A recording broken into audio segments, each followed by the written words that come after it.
In the brittle winter of 1948, the air in Delhi was thick with the scent of ash and idealism. A young republic still reeling from the trauma of partition stood at the precipice of choosing what kind of nation it would become. Amidst the bureaucratic bustle of post-colonial reconstruction, one man moved with quiet certainty, his sharp mind cloaked in a modest demeanor. Dr. Homi Bhabha, physicist and visionary, had no army behind him, no throne beneath him, yet walked as though he carried the weight of India's future in the folds of his thoughts.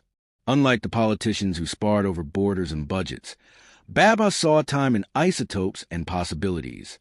His peers, dressed in khadi and cloaked in oratory, debated over wheat imports and linguistic states, while he discussed fission rates and neutron triggers in the austere halls of science. At 39, with impeccable English manners and a Cambridge pedigree, Bhabha could have remained in Europe, carving a distinguished academic career. Instead, he returned, compelled not by nostalgia, but by a conviction that India's scientific destiny would shape its sovereignty. He found an unlikely ally in Jawaharlal Nehru, India's first prime minister, who viewed science as a backbone of national strength. Nehru was many things, a romantic, a rationalist, a man of letters, but he was no fool. He recognized the emerging fault lines of global power and the dangers they posed to a nation freshly unshackled. Between them, an unspoken understanding bloomed. Bhabha would build the infrastructure of atomic science, and Nehru would shield it from the political fray. Yet, even in those early years, there was an edge to Bhabha's ambition that few noticed. While Nehru spoke of peaceful uses of atomic energy, Bhabha worked with caution shaped not by hope, but by foresight. He knew that peace, in a region simmering with rivalries, needed more than diplomacy. It needed leverage. The first real test of that belief came not from the West, but from the North. In 1962, when Chinese troops poured across the Himalayas, tearing through India's underprepared defenses, the dream of regional peace collapsed. The war was short but brutal, and its wounds ran deep. The romanticism that had once surrounded India's non-aligned stance was stripped bare by the hard realities of military inferiority. Bhabha, who had long worn a strategic vulnerability, watched with silent fury as soldiers bled on the borders while politicians groped for answers. It was in those bleak months that Bhabha's role shifted from that of a scientist to a strategist in all but title. Without public announcement, he began to accelerate work at Tromboi, India's nascent nuclear complex, intensifying research not just for energy, but for potential deterrence. He met quietly with generals and advisors, crafting a vision in which India would never again be caught unprepared. Officially, India still spoke the language of peace. Unofficially, it had begun to lay the foundations of something far more complex. Yet Bhabha was no warmonger. He saw the bomb not as a tool of aggression, but as a silent guarantor of national survival. His strategy was one of ambiguity, create the capacity, but speak only of peace. This doctrine, subtle and controversial, became the backbone of India's nuclear posture long after his death. It was not written in any official paper, but it lived in the quiet choices he made, the laboratories he built, the scientists he trained, the plutonium he carefully accounted for. Amid all this, Bhabha remained an enigma to his colleagues. He was both brilliant and exacting, a man who demanded excellence and brooked no mediocrity. To his political counterparts, he was an indispensable asset they barely understood. And to his critics, he was too powerful for a civilian, too ambitious for a scientist. But Bhabha cared little for public sentiment. His loyalty was to the idea of India, and India not at the mercy of global powers, but equal to them. In 1965, as Pakistan launched its second war against India, the strategic mood shifted again. Though conventional military operations were underway, deeper questions loomed behind closed doors. Could India afford to rely on conventional warfare alone? What if both neighbors sought nuclear weapons? And in those secretive corridors, Bhabha's voice grew louder, not in volume, but in conviction. He pushed for expanded capability, more testing, greater readiness. He did not seek permission. He assumed responsibility. But fate has a cruel sense of timing. In January 1966, Bhabha boarded Air India Flight 101 bound for Vienna and never arrived. The plane crashed into the Alps, killing all on board. The official cause, pilot error. Yet whispers of sabotage would echo for decades. Some claimed Western intelligence feared the rapid pace of India's nuclear development. Others believed it was coincidence. But what could not be denied was this. With Bhabha's death, India lost not just a scientist, but a strategist whose influence had stretched far beyond the laboratory. Still, the machinery he set in motion did not stop. His successors continued where he left off, and the doctrine of silent preparedness lived on. India would not test a nuclear device until 1974, but by then, much of the heavy lifting had been done, in secrecy, with precision, and under the guiding hand of a man who never wore a uniform, yet shaped the future of India's defense more than many who did. And so the story begins, not with a detonation, but with a mind, not in the battlefield, but in a laboratory where silence and steel converge to define a nation's unspoken strength. The death of Homi Bhabha left a silence that echoed across every corridor of India's scientific establishment. It was a silence not merely of loss, but of unfinished ambition. A plan in motion suddenly without its architect. In New Delhi, as ministers mourned and bureaucrats issued statements, those who worked closest to Bhabha knew that time was already running thin. The geopolitical climate was shifting fast, and the man who had steered India through the atomic age's turbulent waters was gone. What remained was the infrastructure he had built, and the quiet urgency to protect what he had started. Vikram Sarabhai stepped into the void with grace, but no illusions. He was different from Bhabha, less aristocratic, more humble in demeanor, yet no less brilliant. Where Bhabha exuded control, Sarabhai radiated vision. He believed in the power of science to uplift the masses, space programs for communication, nuclear energy for rural electrification. Yet, even as he pushed India toward the stars, he could not ignore the darker undertones of Bhabha's legacy. The world was not getting safer. China had tested its first nuclear weapon in 1964. Pakistan's ambitions were sharpening behind closed doors. And the West, while cloaked in diplomacy, watched India's every scientific advance with wary eyes. The central conflict deepened. Could a nation like India, proud of its pacifist principles and moral high ground, embrace the ruthless logic of deterrence without becoming what it feared? Sarabhai, torn between idealism and necessity, found himself balancing on a razor's edge. Publicly, he spoke of peace and technology. Privately, he accelerated the technical capabilities needed for a nuclear weapon, not because he believed in their use, but because he understood their value in a dangerous neighborhood. Within the quiet halls of the Bhabha Atomic Research Center, a new generation of scientists worked tirelessly. They were no longer building only for energy. They were perfecting fuel cycles, refining plutonium, and testing implosion models in cold laboratories. Simulations that Bhabha had once overseen now continued with even greater urgency. Among them was Raja Ramanna, a physicist with a sharp mind and a steel resolve, who would later become the scientific leader of India's first nuclear test. He had absorbed Bhabha's methods, but brought his own tactical clarity. Ramanna did not indulge in ambiguity. He knew the point of the sword was not in its forging, but in the world knowing it existed. Outside the lab, Prime Minister Indira Gandhi was coming into her own. Unlike her father, she had fewer reservations about using strength to secure sovereignty. The 1971 war with Pakistan changed everything. It was a conflict born not only out of territorial concerns, but humanitarian horror as millions fled violence in East Pakistan. India intervened militarily, decisively, and in doing so redrew the political map of South Asia. The victory was overwhelming, but with it came a new vulnerability. What if Pakistan, humiliated and wounded, chose the nuclear path to reclaim balance? Intelligence reports began to hint at Pakistani efforts to obtain nuclear capability. In response, Indira Gandhi summoned her advisors, among them Ramanna, to discuss the implications. There was no longer room for theoretical debates. Bhabha's doctrine of silent preparedness had matured into a question of timing. How long could India afford to wait? The decision to test was not taken lightly. It risked global condemnation, economic sanctions, and the collapse of foreign aid. But doing nothing, in the eyes of Gandhi and her scientific advisors, risked something far greater: strategic relevance. They chose resolve. And so, the preparations began, not in secret exactly, but buried beneath layers of denial and deliberate ambiguity.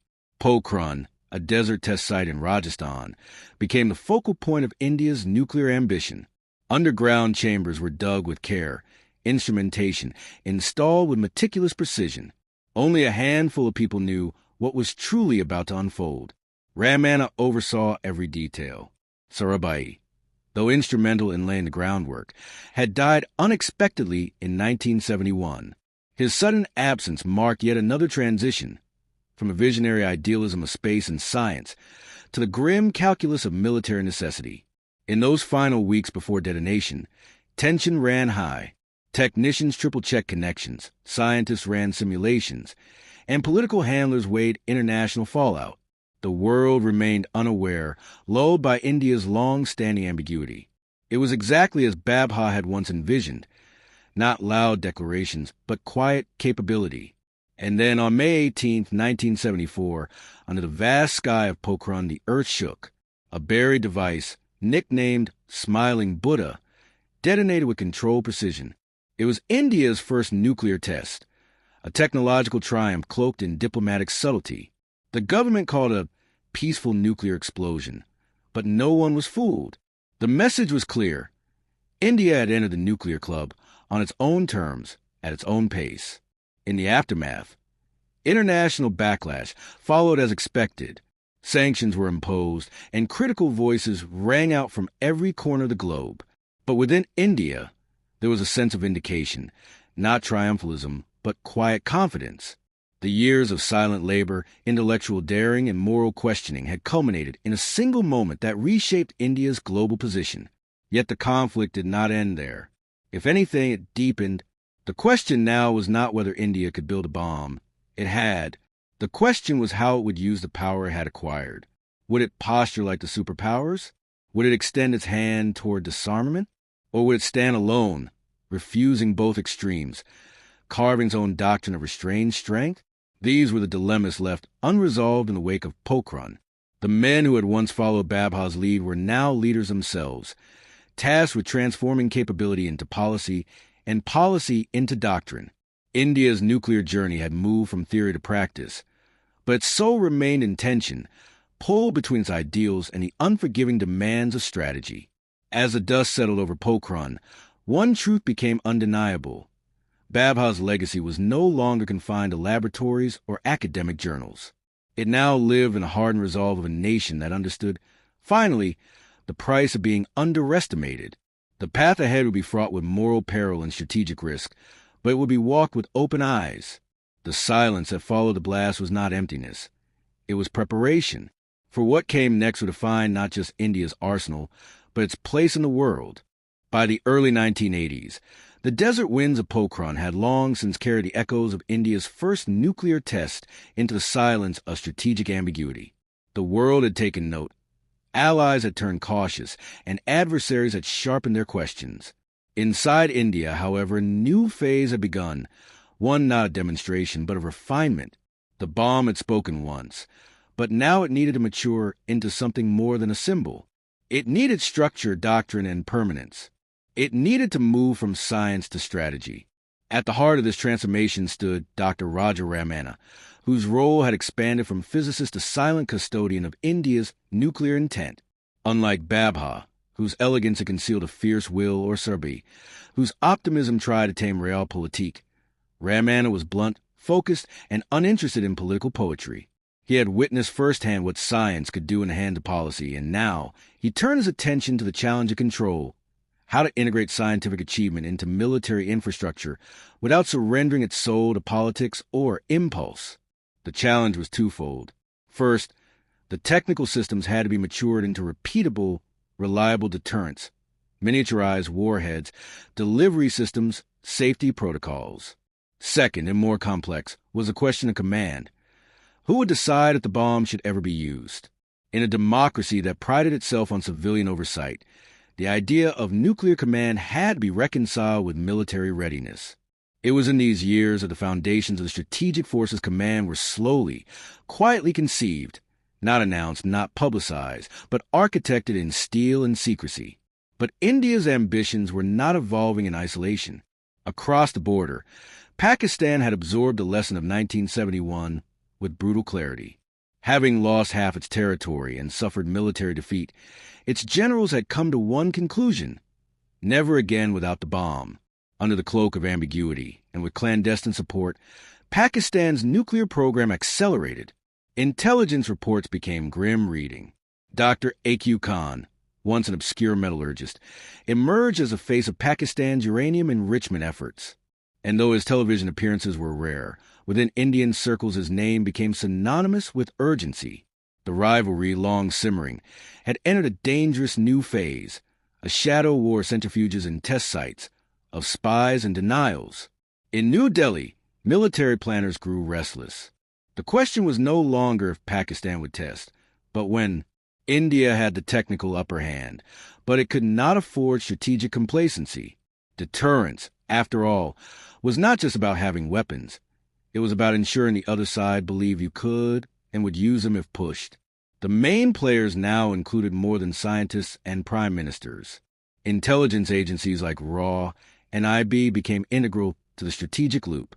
Surveillance missions over Baluchistan, intercepted conversations, and defector testimonies all pointed to the same trajectory. South Asia was inching toward a nuclear standoff. Yet, India refused to rush. It adopted a posture of deliberate restraint, preparing quietly, refusing to provoke, but unwilling to be cornered.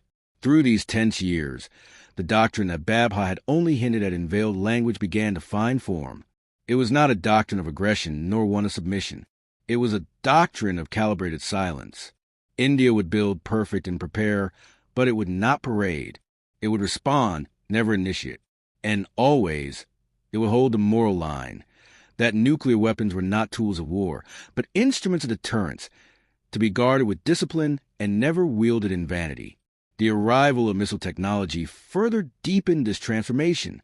Indigenous projects like the Agni and Prithvi missile series became the delivery backbone of India's second strike capability. These were not just scientific feats. They were geopolitical declarations. Each test flight a signal to adversaries that India's shield extended far beyond the desert. Teams of engineers worked under extreme secrecy, often compartmentalized from each other, many unaware of the full scope of the mission. Their work was not for applause. It was for time, for silence, and for certainty. Yet, beneath all the preparation, a moral question lingered. Could a nation founded on Gandhi's ideals truly reconcile itself with the logic of mutual destruction? This internal tension pulsed through academic circles, the media, and even the defense establishment. Some feared the bomb would erode India's global image. Others believed it was the only way to preserve its sovereignty. But for those shaping policy, the question had long evolved. It was no longer about principle versus pragmatism. It was about survival. In 1998, Pakistan launched a series of military provocations in Kashmir, testing India's resolve once more. The atmosphere grew electric. Inside government war rooms and scientific bunkers, the decision-makers convened. They were no longer the disciples of Bhabha or Sarabhai. They were their inheritors, and the time for ambiguity had ended. Plans drafted years before were dusted off, reviewed, and refined. The final test was approaching, not of machinery, but of resolve. Section 3 ends here, with a storm gathering over the subcontinent and the players stepping silently into position. The bomb, once a theory in Bhabha's mind, now lay ready beneath the earth, sealed in warheads, waiting for a command that everyone hoped would never come. What remained to be seen was not whether India could act, but what kind of nation it would be once it did. The summer of 1998 arrived not with speeches, but with tremors beneath the sands of Pokhran. 5 underground nuclear tests, codenamed Operation Shakti, split the silence of our desert and the geopolitical landscape alike. India had spoken clearly, decisively, and without apology. The message was not one of conquest, but of permanence. A doctrine that had for decades lived in whispers and technical diagrams had now stepped into full view. The bomb, once an academic pursuit under Bhabha and a veiled deterrent under Gandhi, had become a fully realized instrument of national policy. But in the aftermath of the explosions, a far more difficult challenge emerged: how to live as a nuclear power. At the center of this new era stood Prime Minister Atal Bihari Vajpayee, a poet-statesman whose ideology blended nationalism with philosophical restraint. His decision to authorize the test was not one born of impulse, but of calculation. Intelligence reports had confirmed that Pakistan was nearing its own nuclear breakout, and international disinterest had become dangerous indifference. Vajpayee believed that hesitation could no longer shield India's sovereignty. He accepted the global backlash as inevitable and prepared for it, not as a punishment, but as the price of autonomy. Within days of India's tests, Pakistan answered with 5 tests of its own. The symmetry was chilling. South Asia had crossed the nuclear threshold, and the unthinkable was now part of everyday strategy. Yet, even as rhetoric flared and borders bristled, neither side pushed further. In the smoke of mutual revelation, a strange stability settled, a fragile understanding that both nations now held within them the power to destroy, and therefore the duty to avoid destruction. The conflict had now matured from technical preparation to psychological endurance. In war rooms across New Delhi, military officers, diplomats, and scientists convened to draft the protocols of nuclear command. Civilian control was formalized. The Strategic Forces Command was officially established, with strict guidelines ensuring that any potential deployment would pass through layers of verification, ethical scrutiny, and political accountability. This was not merely to maintain order. It was a reflection of India's conscious decision to act not like a new nuclear power, but a responsible one. And yet, the tests had altered more than just India's strategic posture. They had altered its global identity. Sanctions were swift, particularly from the United States and its allies. Aid was suspended, trade deals halted, diplomatic doors closed. But the isolation did not break India. It clarified its intent. In international forums, India defended its decision not with bravado, but with measured reason. It cited its restrained nuclear history, its repeated calls for disarmament, and the hypocrisy of a global order where 5 nations claim monopoly over the atom. As the years passed, pressure gave way to dialogue. Quietly, the world began to adjust to the new reality. In 2005, a seismic shift occurred. The Indo-U.S. Civil Nuclear Agreement marked not just the normalization of India's nuclear status, but its formal recognition as a de facto member of the nuclear community. The same nation that had been sanctioned for asserting its autonomy was now being courted for cooperation. But even in acceptance, India refused to sign the Nuclear Non-Proliferation Treaty, holding firm that it was inherently discriminatory. It would engage but not be boxed. Meanwhile, the legacy of those who had shaped the program was being reinterpreted. Bhabha was no longer seen simply as a father of atomic energy, but as the architect of strategic vision. His early insistence on independence, his refusal to bow to Western oversight, and his push for indigenous research had laid the foundation for everything that followed. Ramana, Sarabhai, Kalam each had added a layer, built a bridge, or weathered a storm. But the spine of it all was Bhabha's doctrine. Prepare in silence, reveal only when necessary, and never let capability compromise responsibility. In the 2 decades since the tests, India's nuclear doctrine has remained remarkably consistent. No first use remains at its core, an assertion of restraint in a region prone to volatility. The triad of delivery systems, land, sea, and air, has been developed gradually, without spectacle. And the political leadership, regardless of party, has maintained the sanctity of the command chain. The bomb has not become a badge. It has remained what it was always intended to be, a silent guardian against coercion. But the central conflict remains unresolved. In a world still shaped by mistrust, can nuclear restraint hold forever? What happens when technology outpaces diplomacy, or when rogue elements threaten to bypass state control? These are the questions now faced not only by strategists, but by a generation raised in the shadow of Pokhran. For them, the bomb is not a symbol of triumph or shame. It is a quiet fact of existence. And perhaps that is a final testament to Bhabha's influence. He understood, long before others, that real power lies not in what is built, but in how it is used or not used. The father of nuclear India did not live to see the bomb tested, but he shaped the values that would guide its use. His vision was never about warheads. It was about will, about ensuring that India, surrounded by threats and tempted by shortcuts, would find a way to walk the narrow path between strength and restraint. As India steps into a future shaped by new challenges, cyber warfare, space militarization, shifting alliances, the nuclear doctrine he inspired remains both shield and mirror. It reflects who India is and what it must never become. The conflict may evolve, the players may change, but the silent weight of responsibility remains. The bomb may sleep underground, but the burden it carries is as alive as ever.